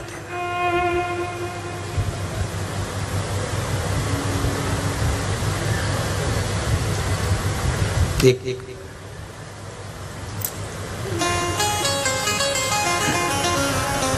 भोपाल के स्टेशन पे से जब हम चढ़ रहे थे ट्रेन में, सोमानी जी, एक बेचारा भैया लड़का जवान सा, वो ऐसी टन दिख रहा था, तो पूछ लिया क्यों पी? बहुत गम था, बहुत टेंशन था इसलिए पी। तो टेंशन में पिए, टेंशन में पिए तो टेंशन है तो अपन तो फिल्म देखे आए तो मूड अच्छा कर लिया। टेंशन थी इसलिए अपन ने थोड़ा पिया तो अपन ने मूड अच्छा कर लिया। मूड पीने से, फिल्म देखने से अच्छा नहीं होता। मूड, मन, चित्त, वृत्ति अगर अच्छी करना है तो शिव महापुराण में जाकर बैठ जाइए। भजन से जो ठीक हो सकता है वो किसी से नहीं। फैशन और व्यसन, अगर इन दोनों पर संयम कर लिया जाए तो व्यक्ति कभी किसी का बुरा नहीं करेगा। आदमी करता, भगवान कह रहे तेरा पेट भरने की जवाबदारी मेरी है। माता के गर्भ में आया, मैंने माता के स्तनों में दूध दे दिया। मरेगा, कफन भी मैं दूंगा, लकड़ी भी मैं दूंगा। उसने दिखा दिया कोरोना महामारी में। बोलो री जी, सही है कि गलत है? कौन सा रिश्तेदार आया था तुम्हारा कफन देने ने, लकड़ी देने? सब अपने अपने घर में बैठे थे। सबने कह दिया, डॉक्टर साहब ने भी फोन लगा के बोला दादाजी निपटी गया। दादाजी गए तो छोरा उनने भी कह दिया साहब तुम ही ले जाओ। तो तो तुम कब देखोगे हम शमशान तक एक आध व्यक्ति आ जाएगा, ये ऑनलाइन कर देंगे। ऑनलाइन कौन गया, कौन आया? कोरोना महामारी में भी उस परमात्मा ने दिखा दिया कि कोई किसी का मीत नहीं है। तुम्हारी तिजोरियों का माल भरा की भरा रह गया, एक वेंटिलेटर तक नहीं मिल पाया, अलमारी में धन खड़ा रहा, बैंक पैसे से भरे रहे, दरवाजा बंद की बंद रहा, करोड़ों की संपदा थी, फिर भी रिश्तेदार को फोन लगा के बोल रहे थे आधा किलो मिर्ची ला दे दादा, आधा किलो कद्दू ला दे, 1 किलो आलू बटाटा ला दे, मेरे यहाँ भी बाजार बंद पड़ा हुआ है, धीरे से ला दे, चोरी से ला दे। अलमारी भरी है, बैंक भरा, पैसा भरा है, पर रिश्तेदारों को फोन लगाकर सब्जी मंगवा रहे थे, मिठाई मंगवा रहे थे, नमकीन मंगवा रहे थे। भगवान ने दिखा दिया धन किसी काम करनी, पड़ा रिया, तिजोरी भरी रही, संपदा पड़ी रही और जीव तड़कता रहा, चले गया। तब परमात्मा ने कहा ये मैंने दिखाया है, इसलिए मौका है कि तेरा जन्म हुआ तो माता के गर्भ में संतान जब तू बनकर आया तो पेट भरने की जवाबदारी मेरी थी। मैंने तेरे यहाँ माता के स्तनों में दूध दे दिया, तेरा पेट भर दिया, बड़ा होगा तेरे सब पेट भरने की जवाबदारी मेरी है, और जवानी आएगी तो भी पेट भरने की जवाबदारी मेरी है। तेरी जवाबदारी मैंने ली है क्योंकि मैंने पैदा करा है, और मरेगा उस तक की जवाबदारी मेरी है। 4 बांस, कितने बांस, कितने लगते हैं जाते समय? 2 लंबा और 2 बांस का टुकड़ा कर करके आड़ा, कितने हो गए? बोलो जम के। 4 बांस 40 कंडा, ये तो कोई भी दे देगा, कोई भी।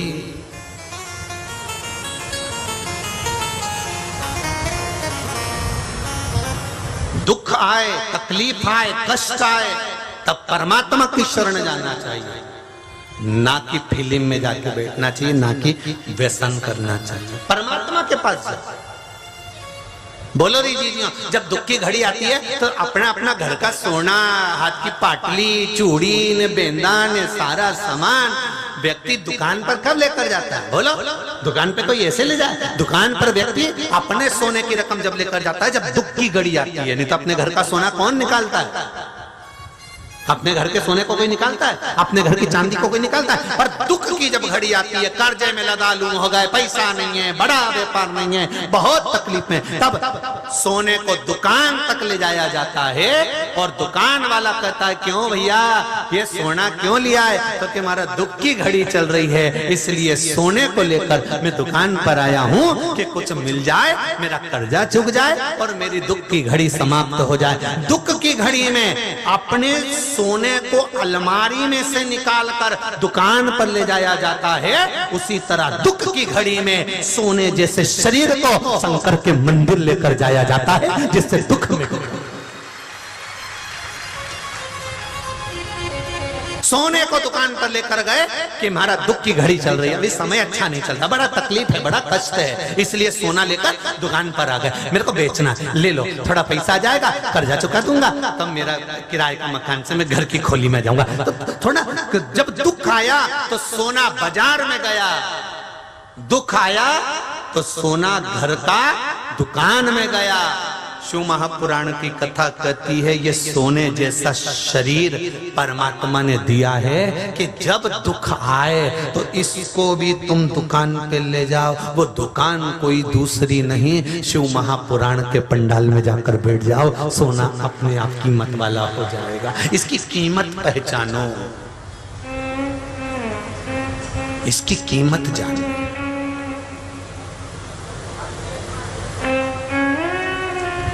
फिर वही बात आ गई, देहाची तिजोरी भक्ति चाच ठेवा, उघड़दार देवा उघड़दार देवा।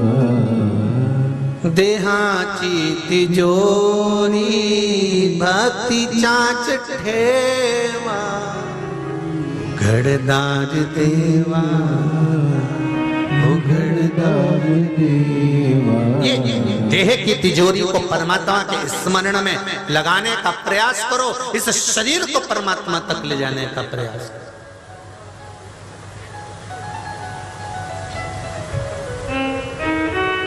चित्तवृत्ति को परमात्मा तक ले जाने का प्रयास करो।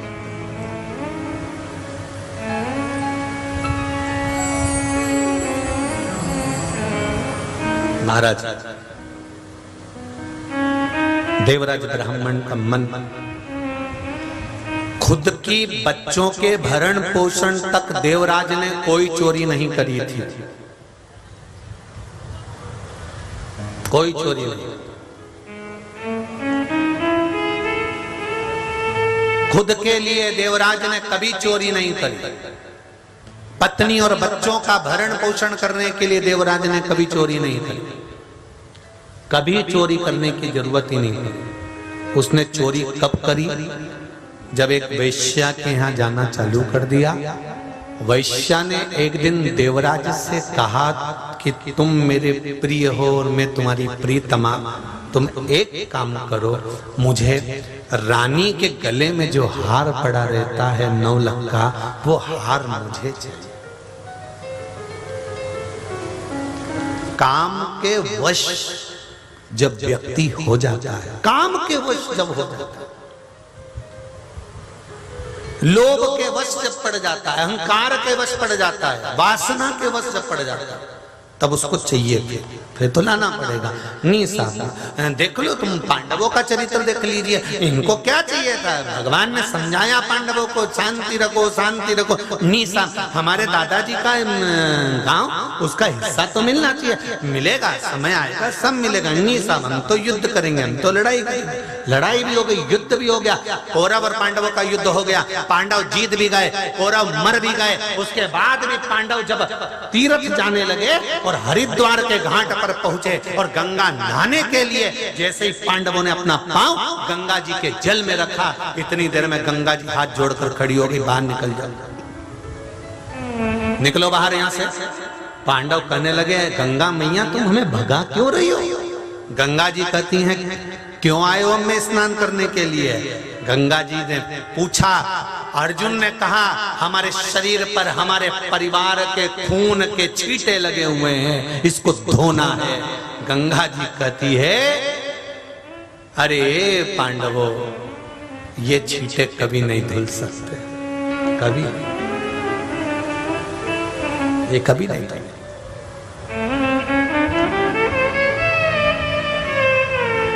फिर निवेदन करूंगा आप सबसे, ननन से कितनी भी लड़ाई हो, भाभी से कितनी भी लड़ाई हो, देवरानी जेठानी में कितना भी विवाद हो, आपस में तुम मुंह तक देखना पसंद नहीं करते। समाज में एक दूसरे से तुम कितना भी विवाद करते हो, एक दूसरे से मिलना पसंद नहीं करते। विवाद पर विवाद हो जाता है, मेरी सत्ता, मेरी नाक, मेरी प्रेम, मेरा वर्चस्व ज्यादा होना चाहिए, मेरा वर्चस्व ऊंचा होना चाहिए। पर शिव महापुराण की कथा कहती है, प्रेम पर ध्यान दो, प्रेम से हटे कि प्रेम में पहुंच जाओगे तब कुछ भी काम नहीं आएगा। प्रेम लुटाइए। धन किसी के पास कम नहीं है, संपदा किसी के पास कम नहीं है। किसी ने शब्द कह भी दिया, उसको भूल कर गले लगाकर आगे बढ़ने का प्रयास करिए, ये जीवन की सार है।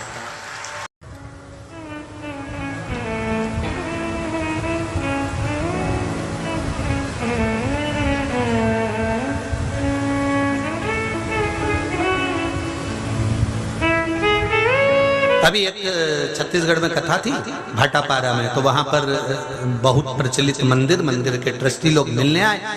ट्रस्टियों ने कहा, गुरुदेव कथा, हमने कहा कथा जरूर होगी, पर चित्त वृत्ति के आनंद में भगवान ने आपको मौका दिया है, पद दिया है, प्रतिष्ठा दी है, योग बनाया है कि आप भगवान की सेवा करें, अर्चना करें, भजन करें, कीर्तन करें, मंत्र जाप करें, आप उनकी सेवा में तल्लीन रहे। उस सेवा को हमको दिल से करना है।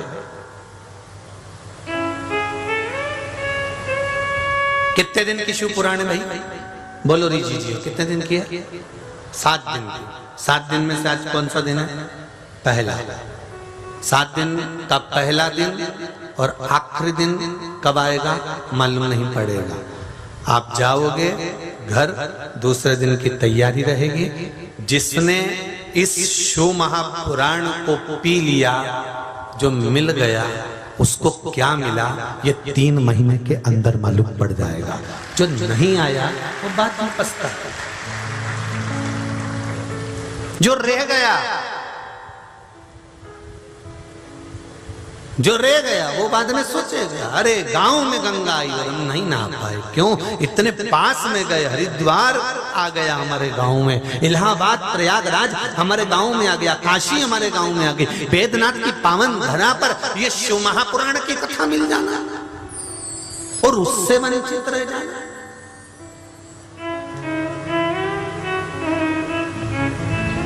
बहुत दूर दूर से आप लोग आए हुए हैं, बहुत दूर दूर से आए हुए लोग होते।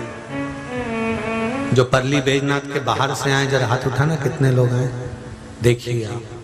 परली बैजनाथ के बाहर के लोगों की संख्या देखिए आप। रख लो वापिस। अब जो परली बैजनाथ के वो हाथ उठा लो है। अब देखिए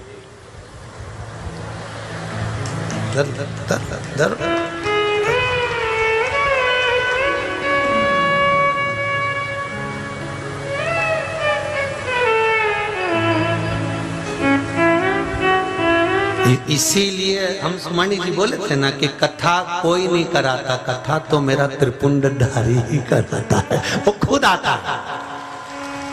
और ये तो कथा का पहला दिन है, जो पंडाल ये दूसरा तीसरा चौथा ये सब भरा पड़ा है, ये पहला दिन है भाई, तो बाकी है पहला दिन।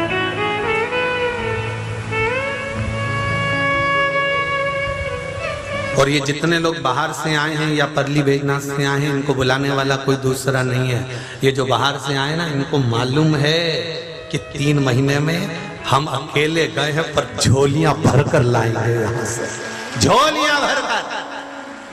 इनको मालूम है, ये कथा सुनते रहते हैं, इनके चित्त वृत्ति में शिव समाया हुआ है, इसलिए इनको मालूम है कुबेर भंडारी का भंडार है। साधारण नहीं है, साधारण नहीं। 2 तरह के लोग होते हैं गंगा नहाने जाते हैं। एक अपने पूर्वजों को उतार देता है गंगा नहाते ही, एक ऐसा होता है सीढ़ी पे बैठा ही रहता है, ये सोचता रहता है ये जाए अंदर, ये करे गंगे हर, हम इनको कर दे नंगे हर, ये अंदर जाए और हम इसका बेग निपटा। 2 तरह के लोग होते हैं। इसी तरह भगवान मौका देता है, सब आएंगे कथा में, सब पहुंचेंगे कथा में। एक शिव को पाना है, शंकर को हृदय में समाना है, और मैं जानता हूं शिव क्या दे सकता है, शंकर क्या देगा, ये मेरी चित्तवृत्ति कहती है। उसके दरबार में, उसकी कथा में 2 कदम भी चलकर चली गई ना, तो ये निश्चित है कि वो मेरे दरवाजे पर खड़ा मिलने वाला है, मेरे द्वार पर मिलेगा, मेरा दुख हरने के लिए। वो साधारण नहीं हो सकता। महाराज देवराज ने खुद के लिए चोरी नहीं करी, बच्चों के लिए चोरी नहीं करी, पत्नी के लिए चोरी नहीं करी, परिवार के लिए चोरी नहीं करी। जब वेश्या ने कहा कि मैं तुम्हारी तुम मेरे, अर्थात अभी वही कथा कही, फैशन और व्यसन इन दोनों पर कंट्रोल कर लिया जाए तो घर में से धन की जरूरत पड़े ही नहीं, किसी का कर्जा करने की जरूरत नहीं पड़े, किसी का धन लाने की जरूरत नहीं पड़े। एक फैशन पर और एक व्यसन पर, इन दोनों पर कंट्रोल करना जरूरी है। अगर माताएं फैशन पर कर ले और मेरे भाई लोग फैशन पर कर लें, ये पैसा मैं गलत जगह नहीं फेंकूंगा, मैं गलत संगत में नहीं पड़ूंगा, मैं मदिरापान नहीं करूंगा, मैं वेश्यावृत्ति नहीं करूंगा, मैं मांसाहार नहीं करूंगा, मैं जुआ नहीं खेलूंगा, मैं गलत काम में पैसा नहीं लगाऊंगा, तो चोरी करने की जरूरत क्या पड़े, किसी का गला काटने की जरूरत क्या पड़े, किसी को नुकसान देने की जरूरत क्या पड़े, किसी को घाटा पहुंचाने की जरूरत क्या पड़े। आपका फैशन और आपका व्यसन आपको बर्बाद कर दे रहा है, बर्बाद कर रहा है फैशन और व्यसन।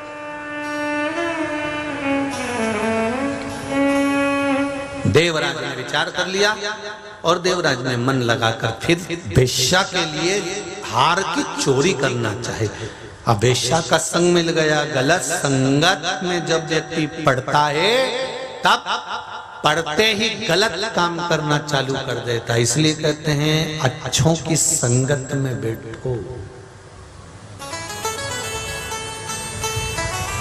अच्छों की संगत। जिसने पकड़ा है उसको तुम पकड़ो, जिसने छोड़ दिया उसको छोड़ दो।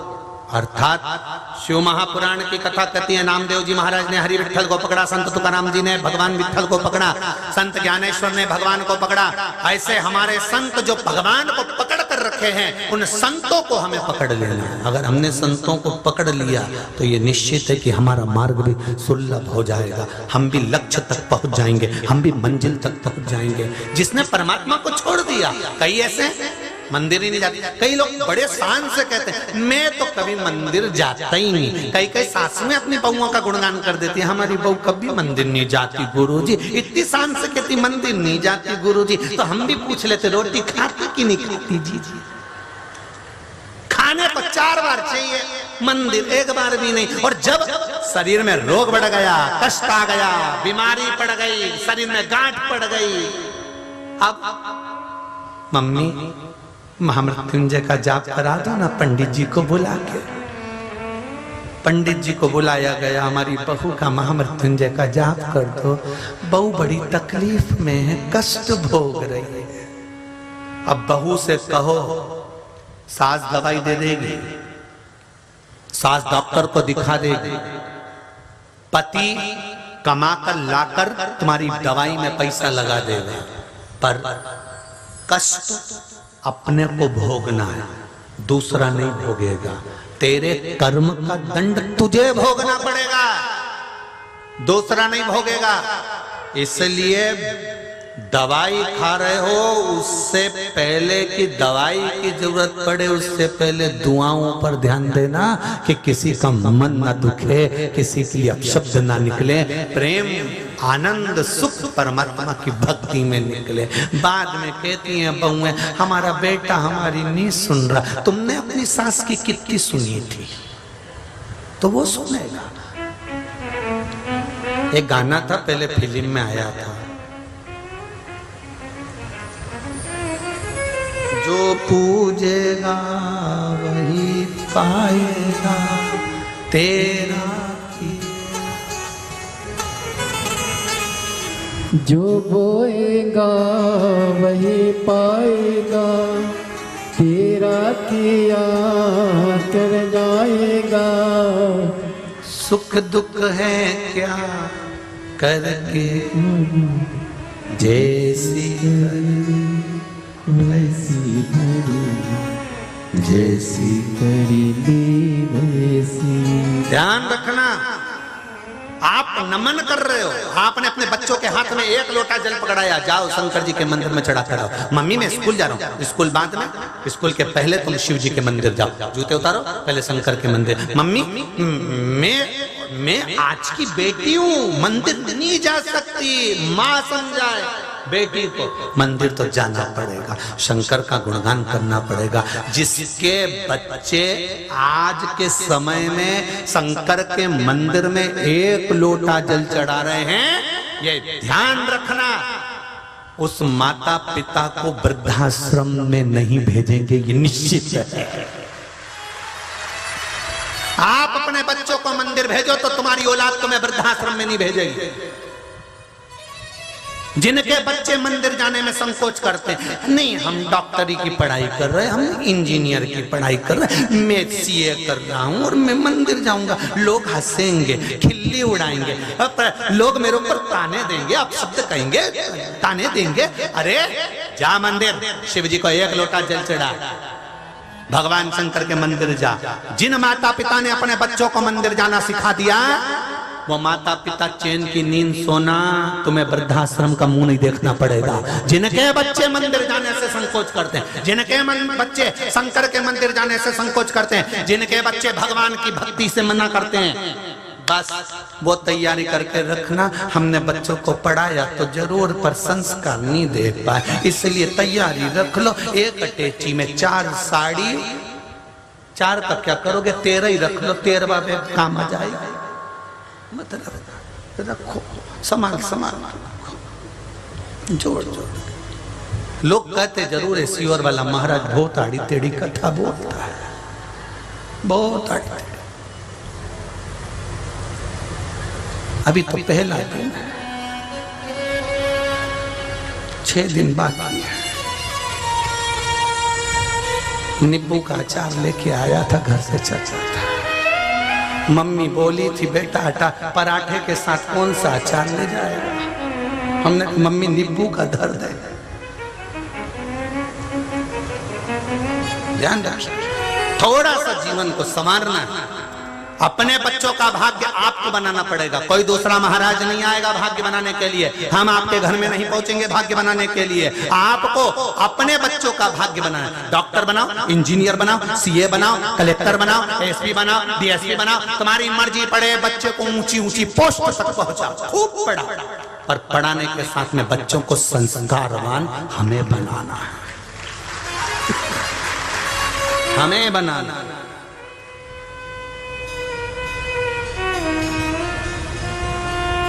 बहुत दुकानें हैं, औरंगाबाद से चले थे ना गाड़ी में, यहाँ तक पहुंचे, ढेर सारी दुकानें रोड के किनारे बनी हुई है।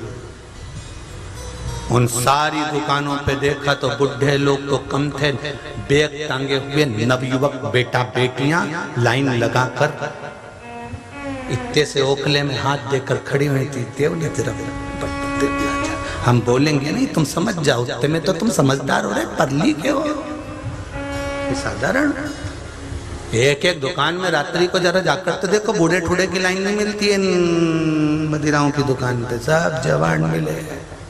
कहाँ जा रहा है हमारा देश, कहाँ जा रहा है हमारा राष्ट्र? हम सोचे तो थोड़ा उसको बचाने का प्रयास तो करें। पहले किसको सुधरना पड़ेगा? हमको, हमारे बच्चों को संवारना है। सब कुछ दो, बच्चे को हैंडसेट जोरदार दो, लैपटॉप दिलाओ, जीन्स भी पहनाओ, मना नहीं करेंगे, तुम्हारी मर्जी का कपड़ा पहनाओ। पर सबसे पहले बच्चों से कहना हम सब कुछ तुम्हारे लिए करेंगे, तुम हमारे लिए मंदिर जाना चालू करो, शंकर जी पे 1 लोटा जल चढ़ाओ, शिव की आराधना करो, हम तुम्हारे लिए करें। बच्चे लोग जब मंदिर जाना चालू हो जाए तो समझ लेना तुम्हारा एक रास्ता खुल गया। तुम्हारे बच्चे मस्तक पर तिलक लगाएंगे, मंदिर जाएंगे तो थोड़ा अगर परमात्मा के आगे झुकना सीख जाएंगे तो वो बच्चे तुम्हारे भी दुख के दिनों में तुम्हारे आगे झुकना सीख जाएंगे, नहीं तो झुक नहीं पाएंगे। बहुत कठिन है आजकल, एजुकेशन ऐसी हो गई है, वीआईपी पढ़ाई।